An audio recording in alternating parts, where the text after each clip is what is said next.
Well, hello again. It is me, Trish Talby, and I'm just coming with another video, hopefully as a support to those of you who are playing around with the idea of homeschooling or finding yourself suddenly homeschooling this upcoming school year.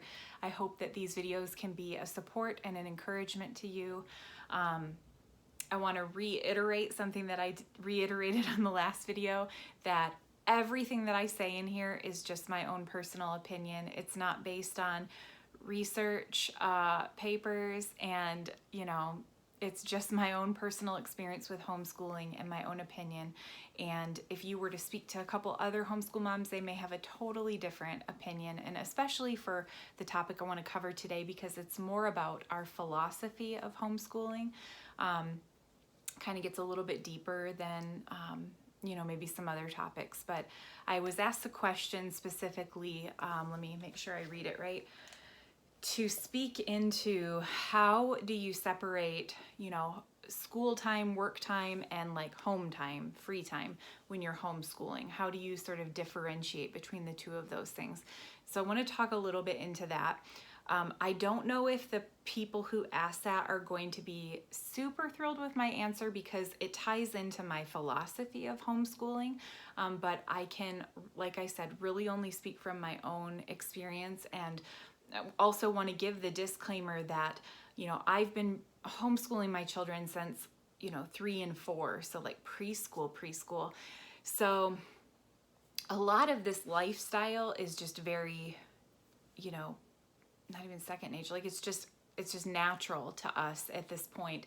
And I realize that many of you are stepping into an entirely different culture in your home.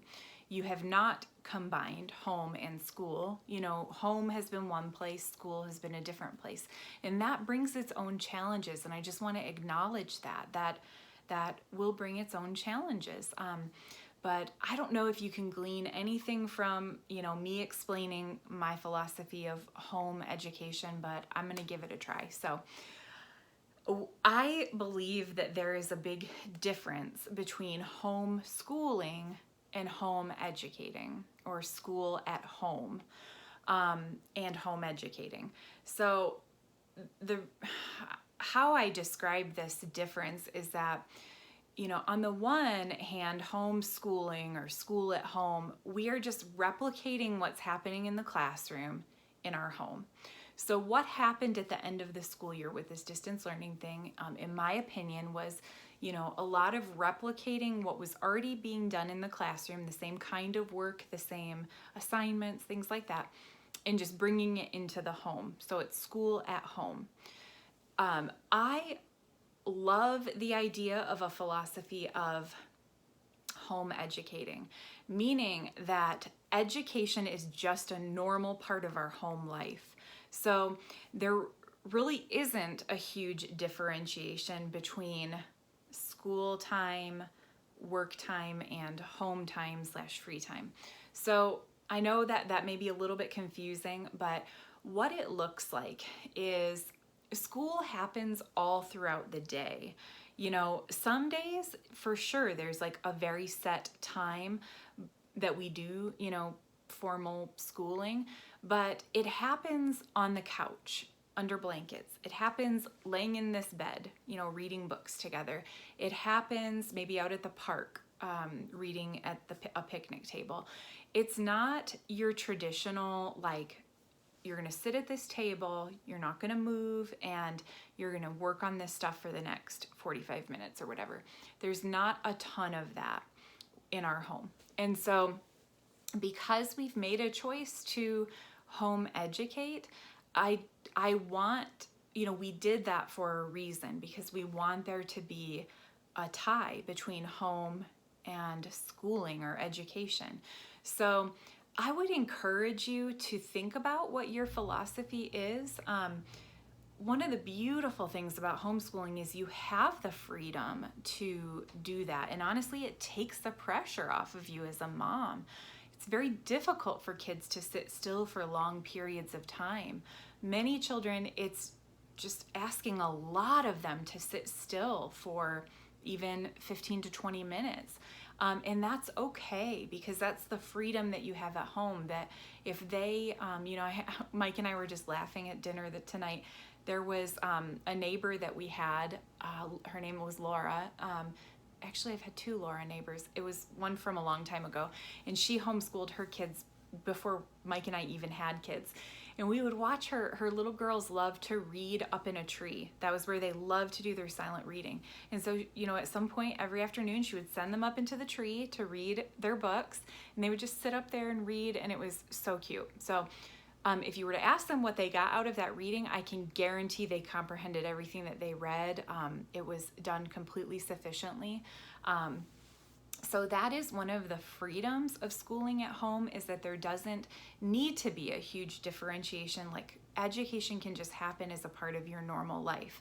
Now, some people, I think, are more comfortable having a set time and place, and that's okay if that's what you do. I tend more towards having a time and a place on most days, but I'm also, incorporating learning into our entire day. Some of the advice I was given early on when I started homeschooling was like, make a schoolroom, make your kids call you Mrs. Talby, make them get dressed and ready for the day, just as if they were going to school. Like, when they enter into that classroom, you're their teacher, you're not their mom anymore. And even then, I remember thinking that just didn't feel right. It didn't sit right. And I've never, ever operated our homeschool that way. I am mom, and I'm a mom who teaches them as well. So we school in our pajamas most days. We do our best schooling early in the morning. That's when we get all of our reading done and all that kind of stuff, our book work. And we do that in our pajamas. Sometimes around the breakfast table. I often read aloud to the kids at the lunch table. So there are other things going on. I also allow my kids to play small games like Lego or color while I'm reading to them, while I'm doing, like a history lesson.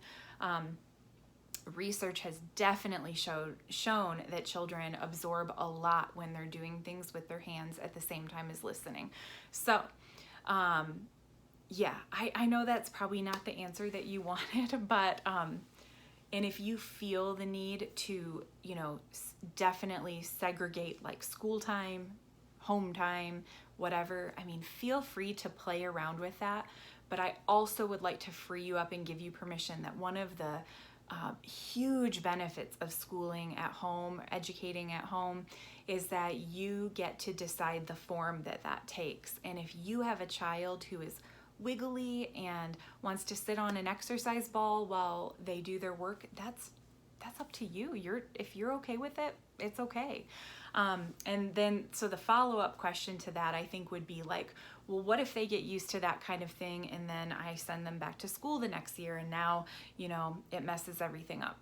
I don't know, because I don't have any experience with that. But what I would say, and what I do know, is that kids are smart, and they know what is school and what is home, right? Like, they know that those are two different places.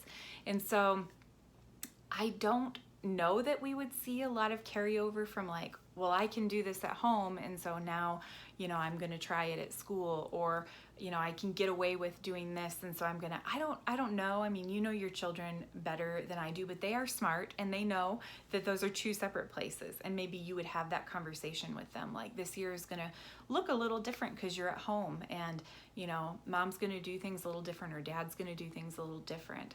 And when, if and when you go back to school in the fall, you're going to have to go by your teacher's rules, and she'll have different rules, or he'll have different rules. So I don't know if that's helpful, but I feel like I need to say that because it is a huge part of my philosophy of homeschooling.